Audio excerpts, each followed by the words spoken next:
Queridos amigos, gracias por estar con nosotros en su programa Diálogo Bíblico. Con ustedes el pastor Juan Millanao, a quien les habla Raúl Medina. Le damos una cariñosa bienvenida. Vamos a conversar ahora acerca de quedó solamente Noé. Qué desastre, ¿eh? Seguimos pensando cuánta gente había, pero quedó él. Sus 3 hijos, sí, cada uno casado. Bueno, esa es una manera de verlo, ¿eh? Claro. Una manera de verlo es que fue un desastre, sí, fue un desastre. Pero hay una cosa que resalta aquí en primer lugar. En este mundo 2021, donde se enseña que el fijismo, que las cosas no cambian ni van a cambiar, así que por favor relájense, ¿no es cierto? Hay muchas voces que hablan así. Resulta que aquí nos damos cuenta que Dios puede cambiar el orden que Él mismo estableció.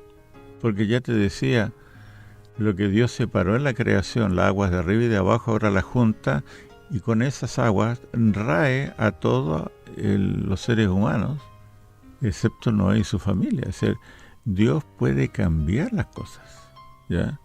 Así que no nos, digamos, confiemos en ideologías, ideas humanas, teorías humanas, porque Dios no se maneja, porque así Dios no es hombre, Dios es Dios. ¿Ya? Así que nuestra seguridad viene de Dios y de sus promesas, no de idea fijista o lo que sea. ¿Ya? Eso es lo primero que nosotros vemos cuando nos damos cuenta que quedó solamente Noé y su familia. Y aquí aparece, digamos, esta situación de remanente, ¿eh?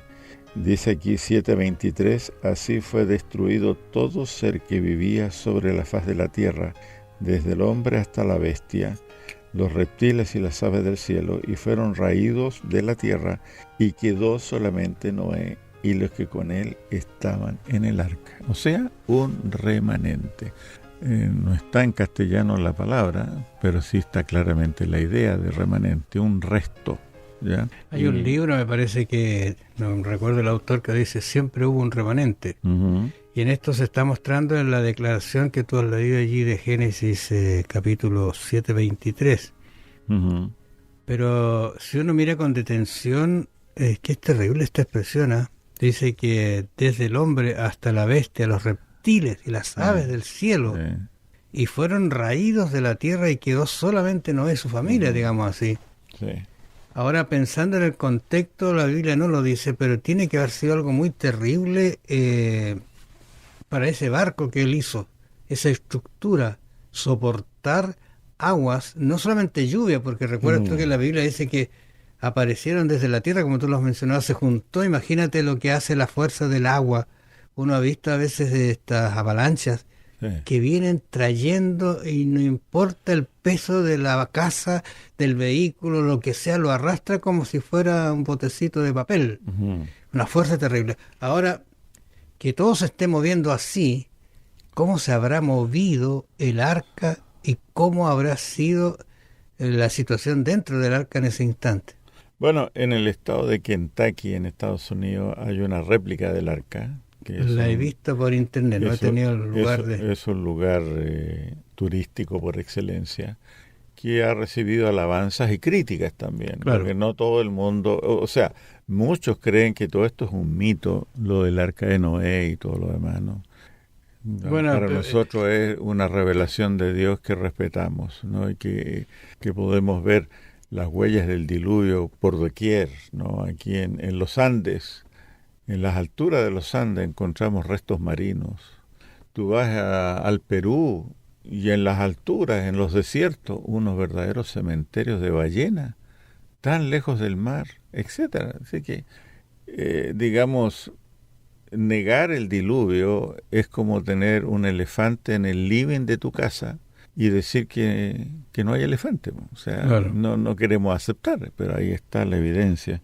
Pero de todas maneras, digamos, como yo te decía, el relato del Génesis no es el diluvio, sino por cómo Dios o por qué Dios salvó a Noé.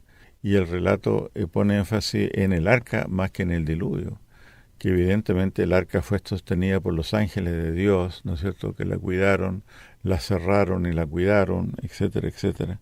Y Dios siempre teniendo en mente un remanente. Fíjate que la idea del remanente es consistente luego en el mismo Génesis, porque en el contexto de la comprensión de José, de sus sufrimientos, ser vendido por sus hermanos, tratado como un esclavo, vendido como esclavo y todo lo demás, José llega a entender lo que dice ahí en Génesis 45:7, Dios me envió delante de ustedes para preservarles un remanente en la tierra y para guardarlos con vida mediante una gran liberación.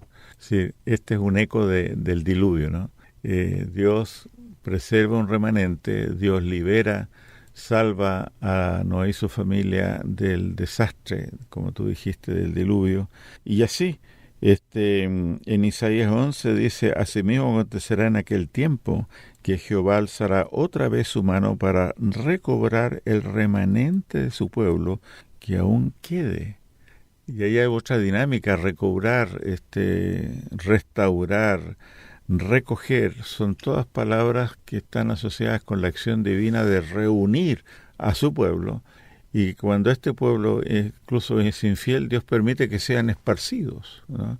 Pero la bendición del pacto es siempre reunirlos, recogerlos. Así que ya con Noé parte esta idea de un remanente, al cual nosotros hoy también podemos aspirar. La salvación será efectiva en aquellos que la acepten. No hay universalismo en la Biblia. Dice, para que todo aquel que en él crea no se pierda, Juan 3, mas tenga vida eterna.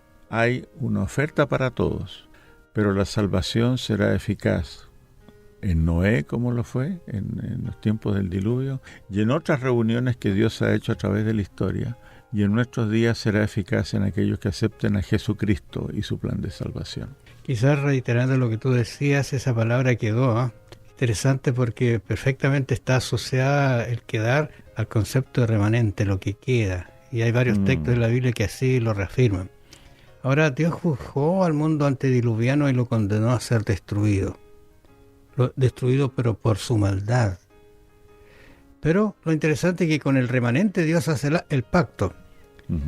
Y aquellos que estaban dispuestos a escuchar, ¿no es cierto?, a Dios y a su pregonero de justicia, según Pedro 2:5. Nuevamente Dios está juzgando al mundo. Su pacto sigue abierto para todo aquel que quiera aceptarlo hoy.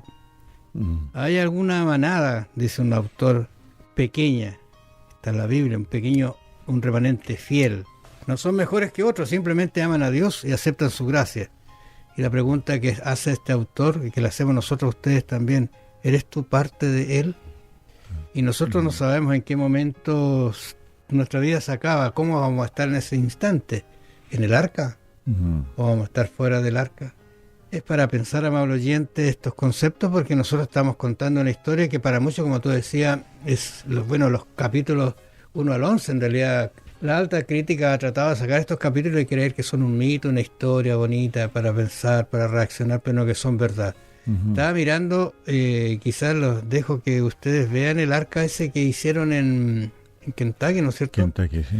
Esas dimensiones hasta el día de hoy se mantienen en la estructura de los barcos. Claro. Y que hubo un intento de alguien hacer una estructura diferente y alguien dijo, pero no se publicó que el mar la destruyó.